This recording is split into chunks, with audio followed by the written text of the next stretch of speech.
Hey everybody, how's it going? Mike Morello here again from cbsi and Rennavision, here to do another unboxing for you. This one's going to be a quick one today.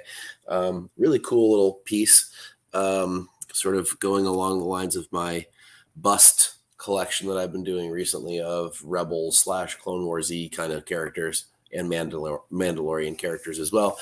We got a Gentle Giant here, bust of Thrawn, which I'm about to open up. It's obviously already window boxed, so you can see it, which is pretty cool.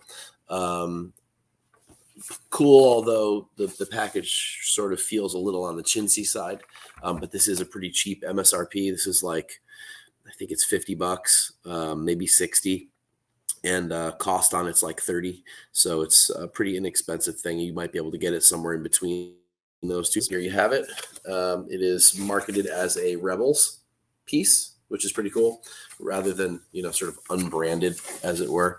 But 1/7 scale mini bust, kind of in line with the other things that I've been opening. So it should be pretty cool. I didn't even know that this was solicited. This just kind of popped up in my shop, and he got two, and I grabbed one of the two of them. So yeah, it looks like we just have one sort of sticker piece of tape on the back here.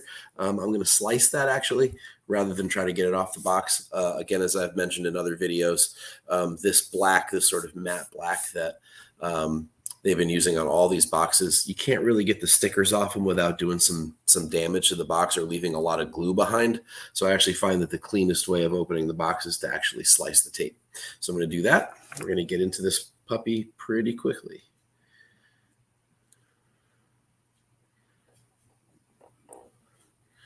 Though this is a bit of a stubborn, sort of one of those circular seals in this case. So I'm going to get to it.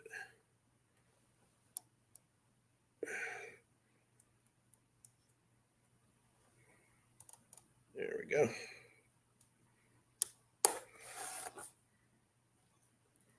Again, try not to cut the box. This has a tab on it, so try not to cut the tab. There we go. Perfect. All right, set that aside. So just be kind of careful. It's got foam in it. It has its flaps like you would expect it to have. And then it is in foam, which does not seem to want to slide out for whatever reason. I'm going to kind of jam my fingers in there and see if I can pull. It's stubborn. Let's give it a little bit of a... Man, it does not want to come loose.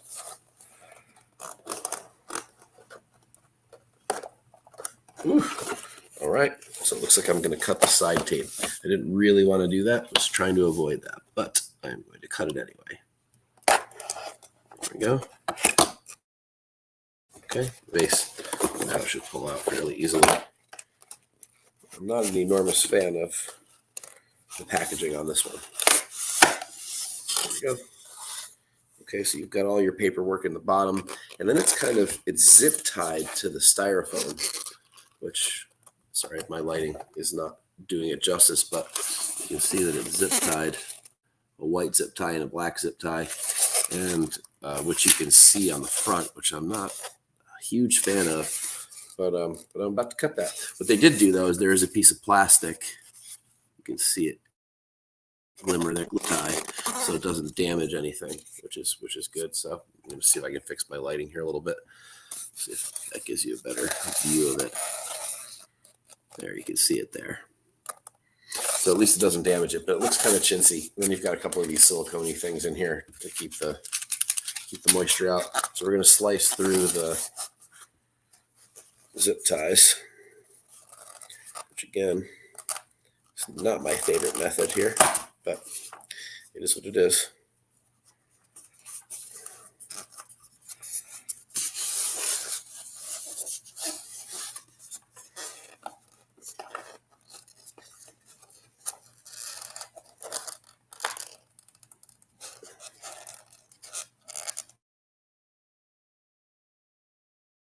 A little more stubborn than the white one for whatever reason. And I see what they did. They tried to match the base with a black zip tie and the tunic with a white zip tie. But jeez, wow, that is a really sharp knife too. All right, not a huge fan of this packaging, as I've said already, but I will say it again because I don't really like it.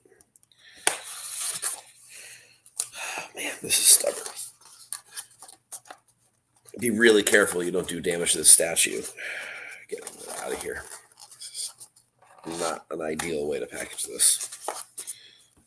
So I'm going to remove those, get those out of the way.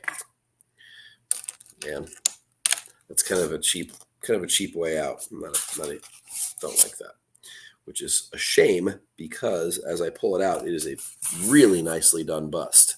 It's a little smaller than some of the others, but as you can see, there's some stick bits off that were underneath the zip ties. So there's the one around the base, and then there's one around him as well, which looks like I can just lift it up over his head. I can get a good grip on it. Yeah, and that just slides right off. So that's nice that they did that. But look at this. You've got Hera's family heirloom in his hand around his back, which is really a cool touch. I really love that. Fingernails are super detailed. Nice. Really, really nice. A nice matte white. Really fantastic job on the face, especially the eyes. You can see that nice and up close there. Look at that. There we go. That's a really good angle. Really great paint articulation on here, or paint operation, pardon me. Really good job. Super nice. Here's the limitation under there. So you've got all your info from Gentle Giant. This one is number 558 of 3,000, which has been the limitation for most of these. Man, that is really, really well done. Really slick and simple. Beautiful paint operations. Really great in the face. If you can see the shadows on the cheekbones and stuff. Get that up real close again so you can see that. Ever so subtle paint operation. There you go. That's a good angle to see it. Really nice. Really nice. I really love that. So anyway, that is the Thrawn 1/7 scale mini bust from Gentle Giant. Going to give you an all around here before we close.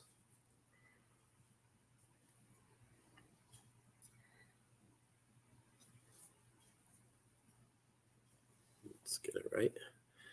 Push that up. And there you go. All right. So thanks a lot for tuning in. I really appreciate it. More of these coming soon. Make sure that you look at other content on Rennavision. Plenty of stuff to look at, and on CBSI as well. A lot of comic book and sort of pop culture related stuff on there, both from me and many other amazing writers, all for free every day. New content. Come on back and check us out. Don't forget to like and subscribe. Really appreciate your time, everybody. See you soon.